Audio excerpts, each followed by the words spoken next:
안녕하세요. 성막과 그리스도 10번째 시간입니다.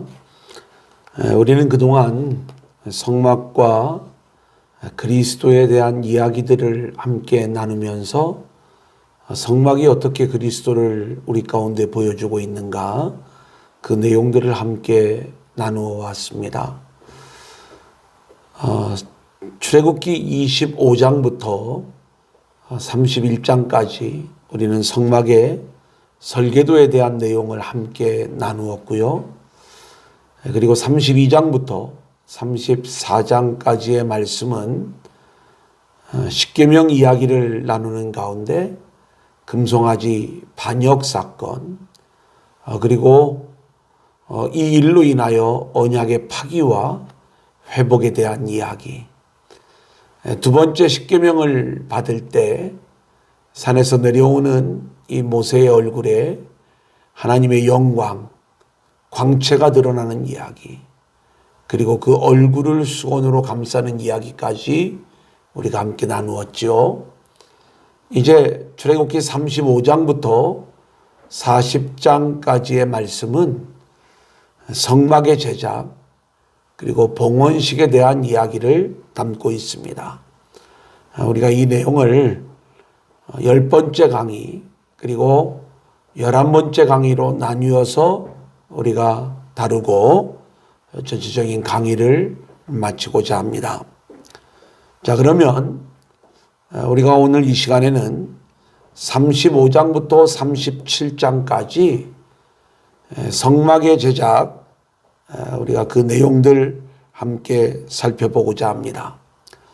35장 1절 말씀을 보면 모세가 이스라엘 자손의 온 회중을 모으고 그들에게 이르되 여호와께서 너희에게 명령하사 행하게 하신 말씀이 이러하니라. 모세가 첫 번째 돌판을 받아 내려올 때 산 아래에서 금송아지를 만들었는데 두 번째 돌판을 받아 내려올 때에는 성막을 만들게 되는 거예요. 자, 그런데 특별히 이 성막 제작을 이야기하면서 가장 먼저 전한 말씀은 안식일을 지키라는 명령인 것입니다. 2절 3절 말씀을 보면 엿새 동안은 일하고 일곱째 날은 너희를 위한 거룩한 날이니 여호와께 엄숙한 안식일이라. 누구든지 이날에 일하는 자는 죽일지니 안식일에는 너희의 모든 처소에서 불도 피우지 말지니라. 성막을 주신 목적이 하나님의 안식 안에 들어가는 일이기 때문에 성막 제작을 명령하면서 가장 먼저 말씀하시는 게 안식일을 지켜라, 이렇게 말씀하고 있는 거예요. 하나님이 성막을 통해서 우리에게 말씀하시는 것은 결국 율법의 제사 제도를 우리에게 말씀하려고 하는 것이 아니라 성막이 보여주고 있는 그리스도 안에서 하늘의 안식을 누려라, 이 내용을 말씀하고 계시는 것이죠. 자, 그러면 35장 5절부터 9절까지의 말씀은 하나님께 예물을 드리는 장면이 그 말씀 속에 기록이 되어 있죠. 제가 봉독해 올립니다. 너희의 소유 중에서 너희는 여호와께 드릴 것을 택하되 마음에 원하는 자는 누구든지 그것을 가져다가 여호와께 드릴지니 곧 금과 은과 녹과 청색자색 홍색실과 가는 배실과 염소털과 붉은 물들인 순양의 가죽과 해달의 가죽과 조각목과 등유와 및 관유에 드는 향품과 분향할 향을 만드는 향품과 호마노며 애복과 흉패에 물릴 보석이니라, 이렇게 말씀하고 있어요. 모세는 이스라엘 백성들에게 성막을 짓기 위하여 여호와께 드릴 것을 택하여 드리라 말씀하시는 것입니다. 그러면서 마음에 원하는 자는 드려라, 이렇게 말씀하고 있는데 하나님께 드려지는 분목은 우리가 이미 출애굽기 25장에서 함께 다루었죠. 총 15가지의 예물입니다. 이 15라고 하는 숫자는 3과 5의 조합으로 되어져 있다. 이렇게 말씀을 드렸죠. 3이 하나님을 드러내는 숫자고 5가 하나님의 은혜를 드러내는 숫자라고 하면 하나님의 은혜에 대한 고백의 예물을 드리라는 말씀이 이 15가지 예물의 숫자 안에 담겨져 있고요. 그리고 이스라엘 백성들의 아름다운 순종을 우리가 보게 되는 거예요. 그 순종하는 이야기가 21절부터 29절까지의 말씀 속에 잘 나타나고 있어요. 제가 봉독해 올리겠습니다. 마음이 감동된 모든 자와 자원하는 모든 자가 와서 회막을 짓기 위하여 그 속에서 쓸 모든 것을 위하여 거룩한 옷을 위하여 예물을 가져다가 여호와께 드렸으니 곧 마음에 원하는 남녀가 와서 팔찌와 귀고리와 가락지와 목걸이와 여러 가지 금품을 가져다가 사람마다 여호와께 금예물을 드렸으며 무릇 청색 자색 홍색 실과 가늘 배실과 염소털과 붉은 물들인 순양의 가죽과 해달의 가죽이 있는 자도 가져왔으며 은과 노소로 예물을 삼는 모든 자가 가져다가 여호와께 드렸으며 섬기는 일에 소용되는 조각목이 있는 모든 자는 가져왔으며 마음이 슬기로운 모든 여인은 손수 실을 빼고 그 뺀 청색 자색 홍색 실과 가는 배실을 가져왔으며 마음의 감동을 받아 슬기로운 모든 여인은 염소털로 실을 뽑았으며 모든 족장은 호마노와 및 애복과 흉패에 물릴 보석을 가져왔으며 등불과 간유와 분향할 향에 소용되는 기름과 향품을 가져왔으니 마음에 자원하는 남녀는 누구나 여호와께서 모세의 손을 빌어 명령하신 모든 것을 만들기 위하여 물품을 드렸으니 이것이 이스라엘 자손이 여호와께 자원하여 드린 예물이니라. 이렇게 말씀하고 있습니다. 신약 성경에도 하나님 앞에 예물을 드릴 때 각각 그 마음에 정한 대로 할 것이요 인색함으로나 억지로 하지 말지니 하나님은 즐겨내는 자를 사랑하신다. 이렇게 말씀하고 있죠. 오늘 이 21절부터 29절까지의 말씀도 보면 마음에 감동된 자, 마음에 원하는 자, 마음이 슬기로운 모든 여인, 마음에 감동을 받아 슬기로운 모든 여인, 마음에 자원하는 남녀, 계속해서 이 헌신이 자원하는 헌신이었음을 말씀하고 있고요. 특별히 드릴 것이 없는 여인들은 마음에 감동을 받아 염소털을 뽑는 헌신을 드리고 있는 거예요. 우리는 이렇게 하나님께 즐거운 마음으로 예물을 드리는 자들이 되어야 되고요. 그래야 은혜를 아는 자가 되는 거예요. 즐겁지 않은 사람은 은혜도 언약도 모르는 사람인 거죠. 은혜를 모르는 교회는 종교적 헌금을 요구하게 되고 종교적 헌금을 드리는 모습을 보게 되는 거예요. 이런 종교적 헌금과 같은 류의 헌금은 헌금을 하면서도 오히려 죄를 더하는 모습이다. 이렇게 말씀을 드릴 수가 있겠습니다. 우리들이 기쁜 마음으로 예물을 드리는 것은 하나님의 은혜를 드러내는 것이지 자신의 의를 드러내는 것이 아니라는 것, 이것을 우리가 알아야 되는 것입니다. 헌금을 많이 하여 복 많이 받으라는 말, 헌금을 안 하면 심판을 받는다는 말은 거짓말일 수가 있어요. 인간적인 의로움을 드러내고자 헌금을 강조하면 안 된다. 이 말도 거짓말인 거예요. 은혜 받은 자는 기쁨으로 자원하여 헌금을 드리는 것이고 그것을 통하여 하나님의 은혜를 증거하는 증거막이 되는 것, 이것이 성막인 것입니다. 우리 교회가 또 우리 모두가 그런 성도들로 세워질 수 있기를 소망합니다. 자, 10절 말씀을 보면 이제 성막을 만들라고 하는 말씀이 이제 선포가 되어집니다. 무릇 너희 중 마음이 지혜로운 자는 와서 여호와께서 명령하신 것을 다 만들지니, 이렇게 말씀하고 있어요. 마음이 지혜로운 자, 이 지혜는 사실 성경에서 계속해서 그리스도를 보여주는 단어인 거예요. 그러니까 오늘 이 시대에 그리스도에 대한 갈망이 있고 그리스도가 그 안에 있는 자들만이 온전히 하나님의 전을 세울 수 있음을 우리 가운데 말씀하고 있는 내용이죠.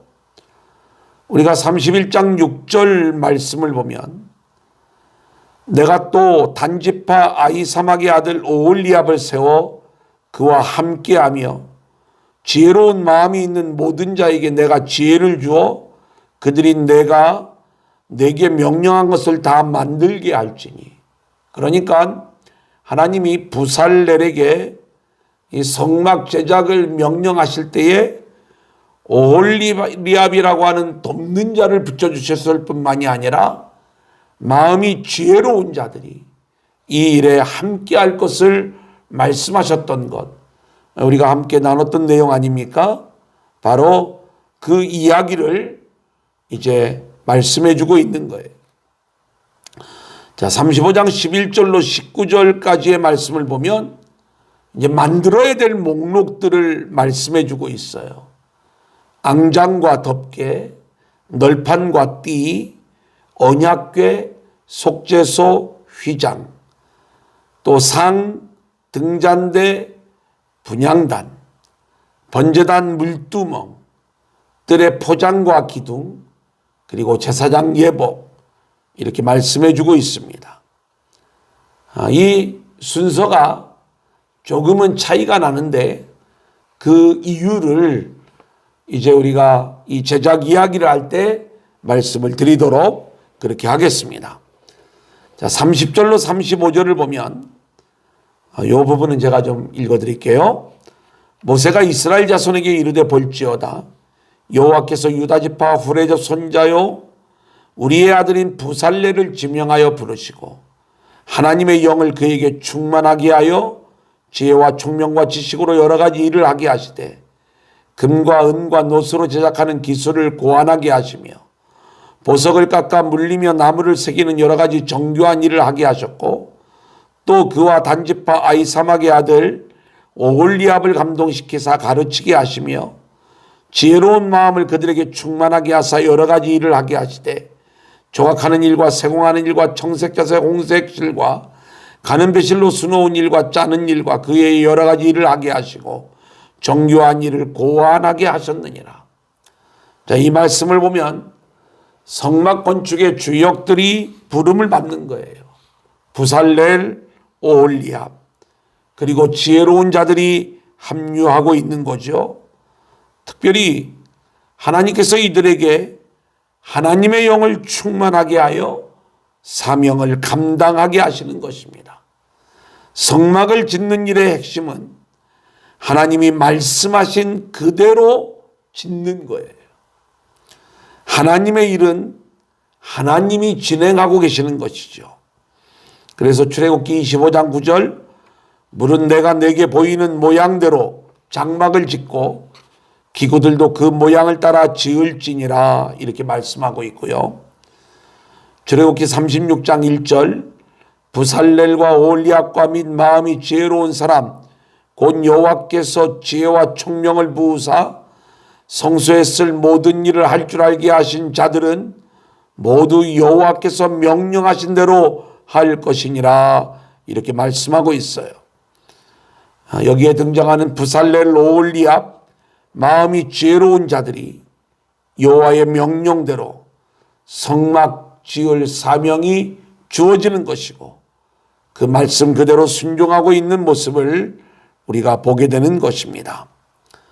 자, 그러면 우리가 36장 말씀으로 넘어가면 이제 드디어 앙장과 덮개를 만드는 그러한 이야기가 나오는데 이 앙장과 덮개를 만들기 전에 얼마나 많은 그러한 예물들이 준비가 되었는지 쓰기에 남음이 있었다 이렇게 말씀하고 있고요.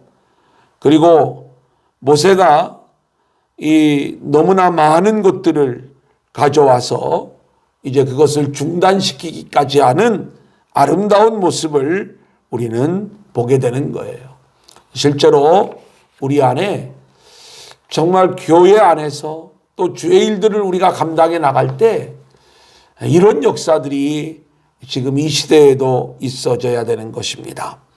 자, 그러면 우리가 성막의 설계도를 공부할 적에는 가장 먼저 하나님께서 지성소 안에 둘 언약궤 그리고 속죄소부터 그 설계도를 알려주셨던 것을 우리가 알 수 있습니다.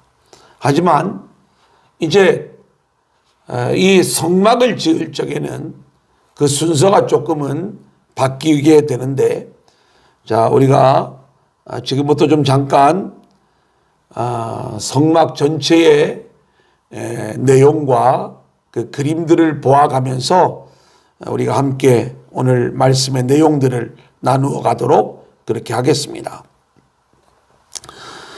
자, 지금 그림을 여러분들이 보시면 이 그림이 이제 성막 전체의 모형이 되겠습니다.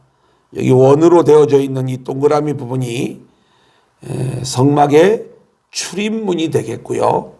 이 안으로 들어가면은 우리가 뜰을 이렇게 만나게 됩니다. 뜰 안에는 번제단과 물두멍이 있고, 그리고 제가 조립식 텐트라고 말씀을 드렸던 이 성막이 그 안에 위치하고 있는데, 이 성막을 우리가 이렇게 두 부분으로 나뉠 수가 있겠죠. 이 안쪽에 있는 부분이 지성소가 되겠고요. 그리고 이제 첫 번째 만나는 곳이 성소가 되겠습니다. 자, 이렇게 성막은 뜰, 성소, 지성소 세 부분으로 나뉘어지게 되는데요. 이 조립식 텐트, 즉 성소와 지성소를 이루는 이 겉모양을 만드는 이야기부터 이제 제작이 들어가게 되는 것을 보게 됩니다. 자, 이제 이 내용이 36장 말씀에 기록이 되어져 있는 거예요. 자, 그래서 우리가 이 성막의 덮개가 4장의 덮개로 이루어졌다는 것을 말씀을 드린 적이 있죠. 그 4장의 덮개를 첫 번째 덮개는 내부 앙장이라고 말씀을 드렸고요. 두 번째 덮개를 외부 앙장이라고 말씀을 드렸고, 그리고 세 번째, 네 번째 덮개에 대해서 말씀을 드린 적이 있어요. 자, 그러면 첫 번째 덮개부터 말씀을 드려볼까요? 내부 앙장. 출애굽기 26장 1절을 보면 너는 성막을 만들되 가늘게 꼰 배실과 정색, 자색, 홍색 실로 그룹을 정교하게 써놓은 10폭의 휘장을 만들지니. 자, 여기 말씀하고 있는 이 휘장, 특별히 우리가 성소와 지성소를 나누는 것을 우리가 보통 휘장이라고 하지만, 성막에서 이 휘장이라고 하는 말은 커튼, 이런 어떤 의미로 이제 사용되어지고 있었던 것들을 보게 돼요. 여기 휘장은 첫 번째 천장을 이루는 그 내부 앙장을 가리킨다, 이렇게 말씀을 드릴 수가 있겠습니다. 그대로, 자, 26장 1절 설계도 말씀 그대로 36장 8절을 보면 일하는 사람 중에 마음이 지혜로운 모든 사람이 10폭 휘장으로 성막을 지었으니 곧 가늘게 꼰 배실과 정색, 자색, 홍색 실로 그룹들을 무늬 놓아 짜서 지은 것이라, 이렇게 말씀하고 있어요. 내부 앙장은 주님의 임재를 보여주는 것으로 청색, 자색, 홍색, 흰색 실로 이루어졌다, 이렇게 말씀을 드렸죠. 이 네 가지 색깔은 주님의 성품과 속성을 보여주는 색이다. 그래서 이제 흰색은 주님의 순결하심을 보여주는 거고, 정색은 주님이 하늘로부터 오신 분임을, 자색은 왕 되신 주님의 모습을, 홍색은 주님의 대속의 보혈을 보여주시는 것이다. 그래서 임마누엘의 삶은 우리 안에 이러한 주님의 모습들이 채워지고 나타나는 삶이다. 이렇게 말씀을 드릴 수가 있겠습니다. 자, 두 번째 덮개가 염소털로 이루어지는 외부 앙장이다. 이렇게 말씀을 드렸어요. 자, 출애굽기 26장 7절 설계도예요. 그 성막을 덮는 막, 곧 휘장을 염소털로 만들되 11폭을 만들지며 그랬어요. 36장 14절에 그대로 말씀대로 지어지죠. 그 성막을 덮는 막, 곧 휘장을 염소털로 만들되 11폭을 만들었으니, 염소털은 검정 색깔이라고 말씀을 드렸죠. 주님의 속죄 사역을 보여주시는 것이다. 우리는 이 주님이 우리의 죄를 속하여 주시는 그 은총을 성막 안에서 누려야 되는 거예요. 자, 그 다음 세 번째 덮개, 네 번째 덮개에 대한 이야기, 출애굽기 26장 14절 그리고 36장 19절을 보면 그대로 설계도대로 짓는 이야기가 나와요. 계속해서 읽어드립니다. 붉은 물들인 순양의 가죽으로 막의 덮개를 만들고 해달의 가죽으로 그 윗덮개를 만들지니라. 이 말씀대로 36장 19절 붉은 물들인 순양의 가죽으로 막의 덮개를 만들고 해달의 가죽으로 그 윗덮개를 만들었더라. 자, 여기에서 붉게 물들인 순양의 가죽은 우리를 대속하시는 주님의 보혈을 보여주는 것이다. 주님의 은혜를 보여주는 것이다. 이렇게 말씀을 드렸고요. 해달의 가죽은 볼품없는 거무스름한 색깔이라고 말씀을 드렸죠. 우리를 겉으로 볼 적에는 흠모할 것이 하나도 없는 볼품없는 모습으로 주님이 오셨지만 우리를 완전히 보호하시는 주님의 은혜를 보여주시는 것이다. 그래서 우리는 이 성막의 내장의 덮개에 담겨져 있는 그 비밀을 우리가 깨닫고 그 모습으로 우리 가운데 오셔서 우리에게 은혜로 채워주시는 임마누엘의 하나님, 우리 주님의 은혜를 우리가 알아야 되는 거예요. 그리스도가 진정한 우리의 보배요 보화됨을 우리가 알고 있다면, 성막 안에서 이 놀라운 보화의 은총을 우리가 깨닫고 알게 되었다면, 마치 밭에 감추인 보화를 얻기 위해 자신의 모든 것을 투자하는 그러한 내용처럼 우리도 우리의 전 존재를 주님께 드리며 주님을 위하여 살아가는 그러한 성도들이 됐대. 우리가 주의 은혜의 주인공이 되는 거고 성막의 은혜의 주인공이 되는 것이다. 이렇게 말씀을 드릴 수가 있겠습니다. 이제 우리가 널판에 대하여 함께 말씀을 좀 나누고자 합니다. 우리가 성막의 설계도를 공부할 때 이 그림을 보았던 적이 있는데요. 널판은 남쪽과 그리고 북쪽 그리고 서쪽 그리고 이쪽이 동쪽이 되겠습니다. 이쪽이 출입문 쪽이죠. 우리가 남쪽과 북쪽은 30규빗이라고 말씀을 드렸어요. 여기도 30규빗, 여기도 30규빗입니다. 널판 하나가 한 규빗 반이 되는 것입니다. 그래서 총 20장의 널판이 들어가는 거예요. 이쪽도 20장의 널판이 들어가겠죠. 뒷면은 6장의 널판이 들어가고 귀퉁이에 한 장씩 해서 총 8장의 널판이 들어가서 성막에 사용되는 널판은 총 48장입니다. 또 이 널판에는 우리가 촉이라는 게 있습니다. 그래서 이 널판들이 서로 이렇게 긴밀하게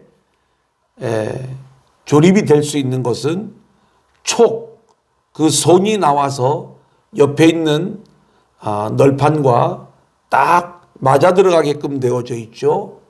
그리고 이제 그림에 보이는 것처럼 이렇게 띠로 또 한 번 연결되어지는 그러한 모습을 보게 됩니다. 그래서 이 띠가 남쪽과 북쪽에 5개, 또 뒤에 5개, 서쪽으로 총 15개의 띠가 들어가고 있는 것을 보여주는 거예요.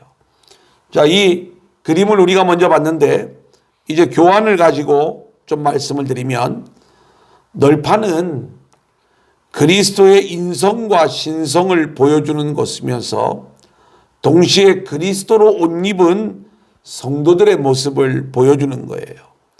우리의 속사람은 그리스도의 성품을 지녀야 하고 우리의 겉사람은 복음으로 옷 입어야 하는데, 이것이 온전한 널판이 되어 성소의 거룩한 것들을 지키게 되는 것이죠. 우리의 뿌리는 은받침에 굳건히 받쳐져 있어야 합니다. 주님의 십자가가 우리 교회와 신앙의 근거가 되어야 함을 말씀하는 것입니다. 널판은 촉으로 연결되어져 있다고 말씀을 드렸죠. 그 촉은 하나님의 손, 우리 주님의 손, 이 부분을 말씀해 주는 것이다. 그래서 하나님의 손이 우리를 연결해 주고 있고 주님의 손이 우리를 꽉 붙잡고 있어야 우리가 하나님이 세우시는 든든한 교회의 모습으로 세워질 수 있음을 보여주는 것이고요. 띠는 우리 주님의 사랑의 띠요 성령의 줄이다, 이렇게 말씀을 드렸습니다. 우리 주님의 사랑의 끈과 성령의 매는 줄로 우리가 단단히 묶일 수 있어야 되는 거예요. 자, 그리고 휘장을 만들지요. 그 휘장은 출애굽기 26장 35절 말씀을 보면, 그 휘장 바깥 북쪽에 상을 놓고 남쪽에 등잔대를 놓아 상과 마주하게 할지며. 자, 36장 37절을 보면 청색, 자색, 홍색 실과 가늘게 꼰 배실로 수놓아 장막문을 위하여 휘장을 만들고 그랬어요. 이 휘장은 성소와 지성소를 구분짓는 거예요. 주님의 몸을 보여주는 것이죠. 그래서 청색, 자색, 홍색, 흰색 실로 되어져 있는 것이고요. 주님의 몸에 지닌 성품이 우리에게서도 나타나야 되는 거예요. 청색 사역은 하늘로부터 말씀을 받는 사역, 또는 하늘을 향해 기도하는 사역, 이렇게 말씀을 드릴 수 있겠고요.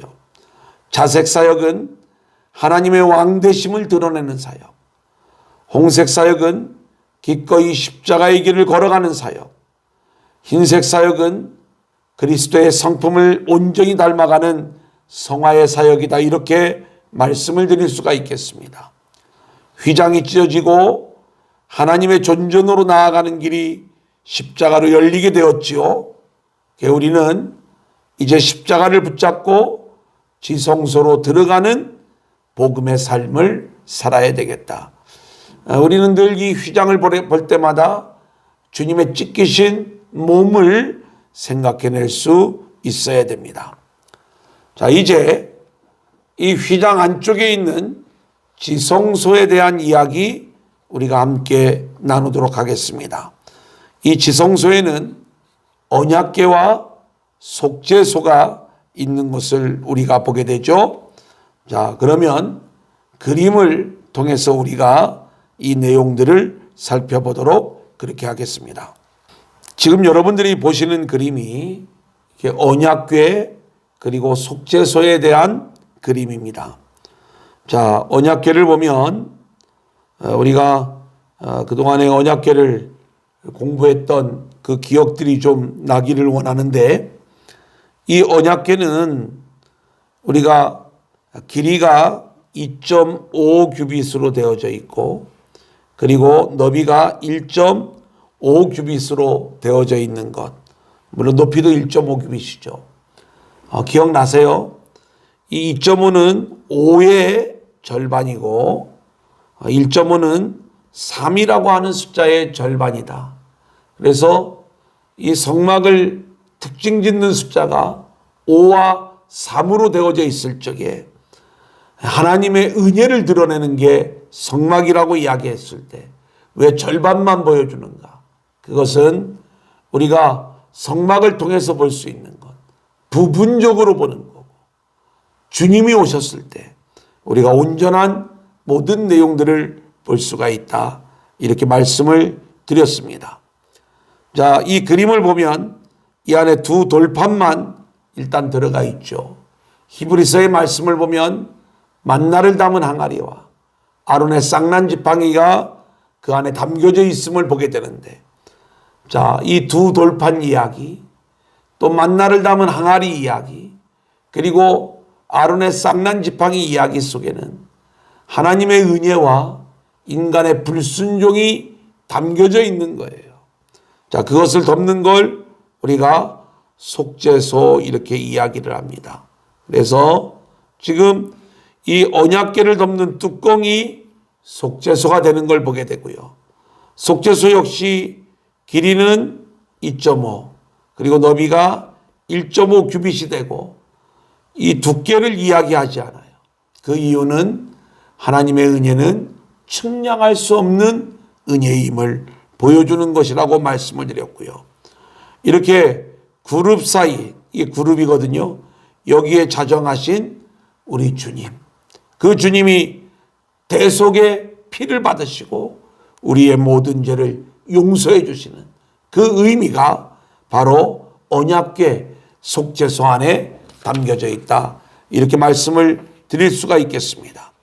그래서 언약궤와 속죄소는 예수 그리스도의 은혜와 긍휼을 우리 가운데 보여주는데, 우리는 언약궤를 통하여서는 언약의 하나님을 만나야 되며 속죄소를 통해서는 긍휼의 하나님, 십자가의 예수님을 만나야 되는 거예요. 십자가 앞에 나와 우리는 늘 죄를 고백하는 삶을 살아야 되고요. 또 깨어진 돌판을 묵상하며 하나님의 말씀을 붙잡지 못하고 금송아지를 만들어버린 우리의 죄를 고백해야 되고, 만나를 바라보면서 떡으로만 살려고 했던, 하나님의 말씀으로 살지 못했던 그러한 죄를 고백해야 되고, 아론의 쌍난 지팡이를 바라보며 하나님의 주권에 대한 불순종을 고백할 수 있어야 되는 거예요. 언약궤와 속죄소의 은혜를 경험하기 위해 날마다 보좌 앞에 나오는 삶을 사시기를 바라고, 이 자리가 은혜의 자리예요. 은혜의 자리가 우리 모두에게 소망의 자리가 되는 거예요. 보좌 앞에서 죄인됨을 고백하고 속죄의 은혜를 우리가 누려야 되는 거예요. 그룹 사이에 저장하신 하나님을 만나면서 속죄소에서 하나님과 매일매일 교제하는 삶을 우리가 살아야 되는 것이죠. 성경을 보면 올바른 언약궤 신앙을 가진 자들에게 하나님의 놀라운 은혜가 부어지지만 그 언약궤로 인하여 엄청난 심판과 재앙이 임한 사람들도 있다는 것을 우리는 알게 돼요. 우리가 이 언약궤와 속죄소에 대한 바른 신앙 속에서 하나님의 은혜와 긍휼 안에 거하는 저와 여러분들이 될 수 있기를 소원합니다. 이제 우리가 성소에 있는 내용들을 함께 나누겠습니다. 성소로 들어가면 오른쪽에서 우리가 보게 되는 것이 떡상이라고 말씀을 드렸어요. 37장 10절 말씀을 보면 그가 또 조각목으로 상을 만들었으니 길이가 2규빗, 너비가 1규빗, 높이가 1규빗 반이며 이렇게 말씀하고 있어요. 자, 이 떡상을 볼 때 제사상 개념을 내려놓고 자녀에게 상을 베풀어 주시는 하나님의 은혜를 기억하라 이렇게 말씀을 드렸습니다. 누구에게 이 떡을 주시는가? 자신의 자격 없음, 자신의 죄인됨을 깨달은 자가 하나님의 자녀로 인정을 받는 것이고 그 자녀에게 떡을 주시는 거죠. 매일매일 말씀으로 하나님과 교제하는 것이 떡상을 통해 공급받는 은혜가 되는 것입니다. 그래서 우리는 늘 이 말씀을 받아먹는 자들이 되어야 되는 거예요. 또한 하나님은 원수의 목전에서 상을 베풀어 주시는 하나님이시죠. 시편 23장 5절 6절 말씀을 보면 주께서 내 원수의 목전에서 내게 상을 차려주시고 기름을 내 머리에 부으셨으니 내 장이 넘치나이다. 내 평생의 선하심과 인자하심이 반드시 나를 따르리니 내가 여호와의 집에 영원히 살리로다. 이렇게 말씀하고 있어요. 우리에게도 이 잔치와 상이 차려지게 되는 거예요. 원수들 앞에서 상을 베풀어 주시는 하나님의 은혜는 십자가의 길을 걷는 자들에게 주시는 축복인 것이죠. 우리 모두 십자가의 길을 걸으며 이 은혜의 주인공들이 되어질 수 있기를 소망합니다. 또한 우리는 등잔대를 볼 수가 있습니다. 여러분들이 지금 보고 있는 그림이 등잔대인데, 자, 출애굽기 25장 31절 그 설계도대로 37장 17절 그대로 제작이 되어지는 모습을 보게 되죠. 우리는 이 등잔대를 바라볼 때 등불은 하나님의 은혜임을 알아야 되고요. 하나님의 등불이 아직 꺼지지 않았다는 것은 주님의 은혜와 돌보심이 계속되고 있다는 것을 우리가 알아야 되는 거예요.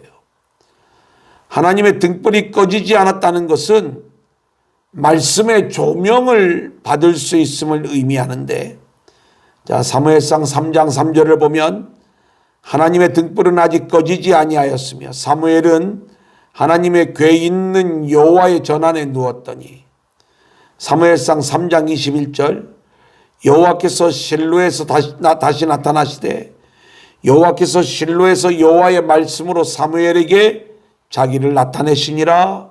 이렇게 말씀하고 있습니다.